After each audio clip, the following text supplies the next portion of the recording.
I think that we are in a very unique moment in the history of healthcare, at least in this country. That's what every generation thinks.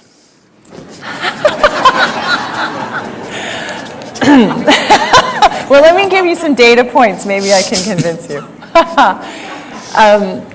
But what I mean by that is, even those of us who may really feel quite attached to the current medical model, to re-look at that in a new way, simply because it's not working. And it's not working in a lot of significant ways. It's not working financially. I mean, the statistics in this audience probably knows them well. The amount of money this country is spending in high-tech medical interventions by far exceeds any other country around the globe, and yet our health outcomes are worse. Interesting now that I live in the Veterans Administration and I interface quite a bit with the Department of Defense, a statistic, I was in a meeting not very long ago and someone from the Department of Defense said, do you know this health in this country is an issue of national security? And I thought for a minute, like, what is he talking about, right? Because 80% of people that walk into a recruitment office for the armed services doesn't even qualify to be considered for service, 80% because of their health status. So the dominant medical paradigm is what you were describing, which is we have a disease that we have to fight. And it's revealed in the language that we use, antibiotics, antipsychotics, anti. The concept that disease sits over there and the job of medicine is to fight that battle and win.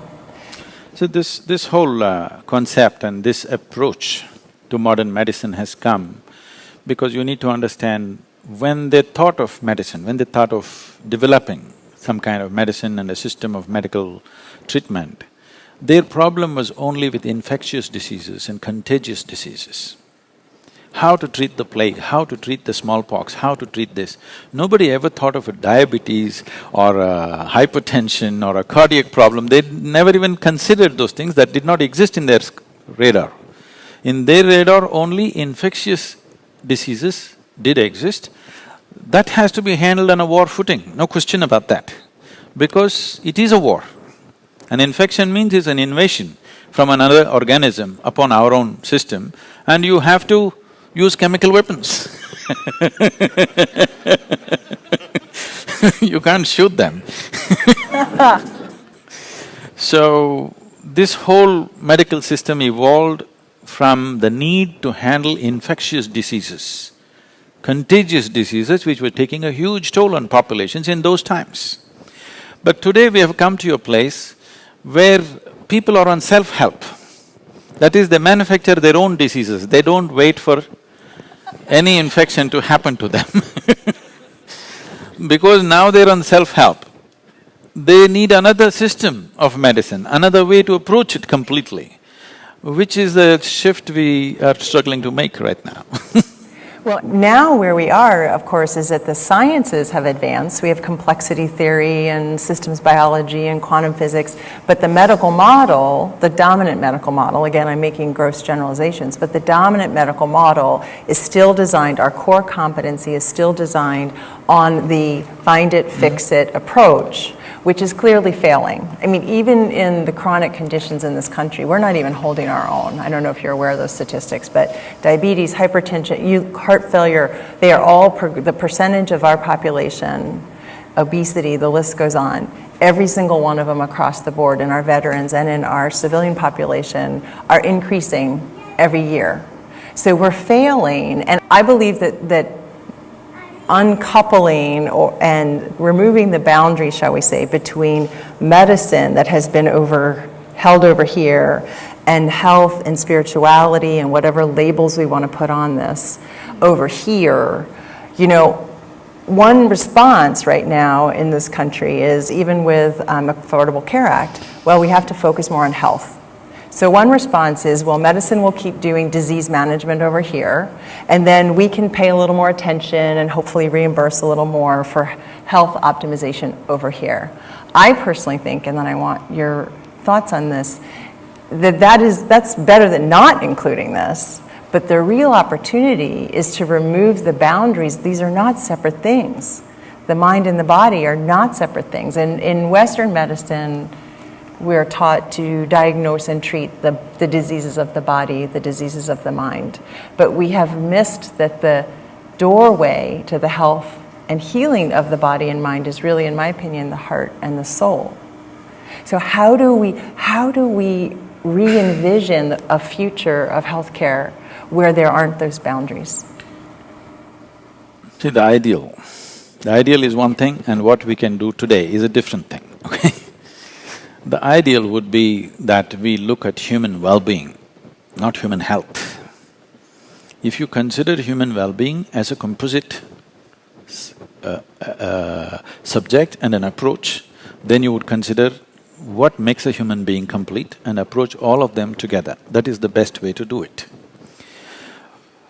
But today what can we do, if that's a question? We can only talk about, somewhere having a little… We can't marry them yet, we can only have a date. I kind of like to jump right in. The situation is not ready to simply get them together, no, because a lot more work has to be done, it's not going to happen in a short span of time. But we can start interfacing here and there. It is possible that hospitals can have a meditation center going within them, and it is possible meditation centers already generally have, but we can make sure that there's a little bit of health center out there. We can start having a little bit of a skirmish right now. Right now they're not ready for total union because in both the sides, there are too many opinions about each other. Largely, people are not looking at the whole health as such. They are trying to impart what they have studied or what they have grasped. It doesn't matter whether it addresses the whole humanity or the whole human being or not.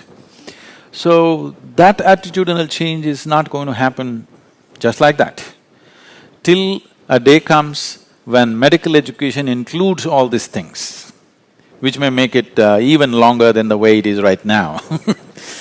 And I would like to see a day when doctors, before they touch another patient, first fix themselves internally before they touch somebody else, because this is all important. When I say this is all important, for example, we were talking about Bhuta Shuddhi or handling the elements. Today, sufficient research has gone into, particularly into water, scientific research. And what these scientists are saying is, water has memory. If you give it a thought, it remembers.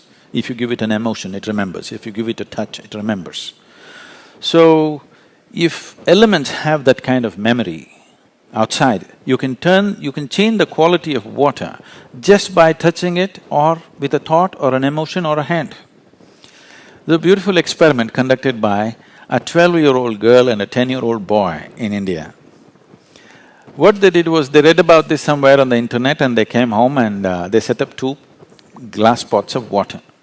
One room, same water in 2 glass pots. One room they go and express very loving emotions, they touch it, they kiss it, they hug it every day for 10 minutes. Another room they go and abuse it and express all kinds of negativity. Their mother was very concerned, I can't believe they have so much negative emotion in them.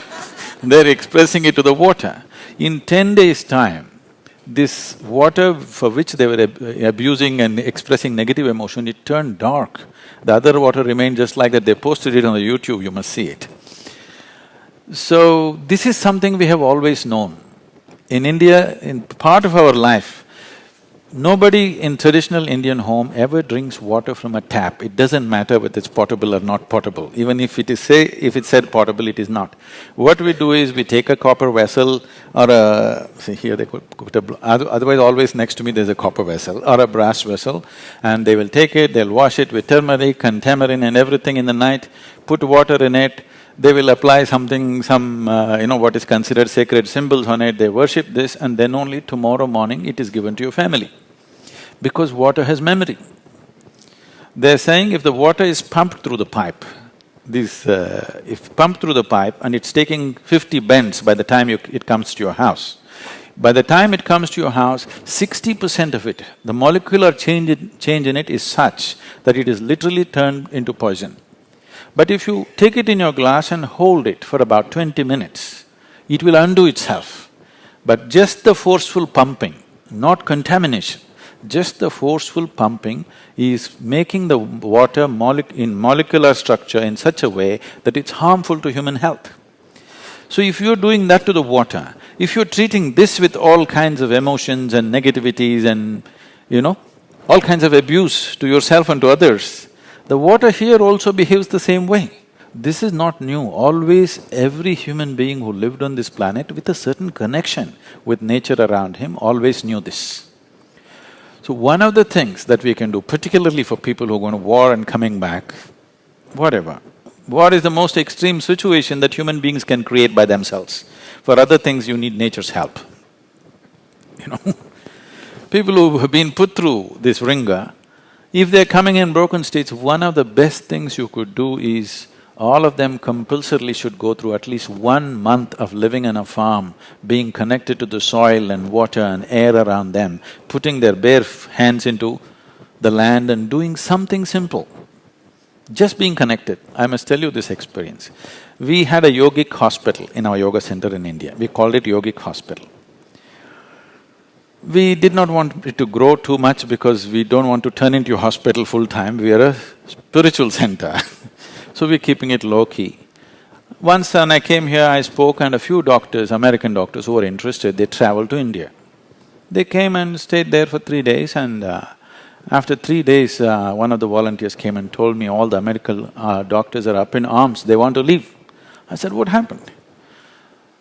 They said, it's best that you meet them, they're just off. Then I said, okay, and I went to meet them. Then I said, what's the problem?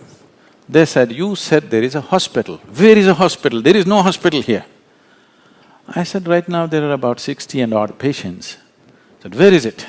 Their idea of a hospital is that there must be beds, you must treat sick well, and everybody should be… If you treat them so well, they will not want to become healthy. Where are the patients? I said, they're all in the garden, I put them to work. We give them the treatment and therapies and medication, but rest of the time I put them to work. Whatever they can do, they must do. Above all, they must sit and work barefoot and bare hands with the soil. Just being in touch with the planet, because you're just a drop of this planet, you're forgetting that. What you call as my body is just a piece of the planet, isn't it? If you lose connection with the source, will you not get disorganized?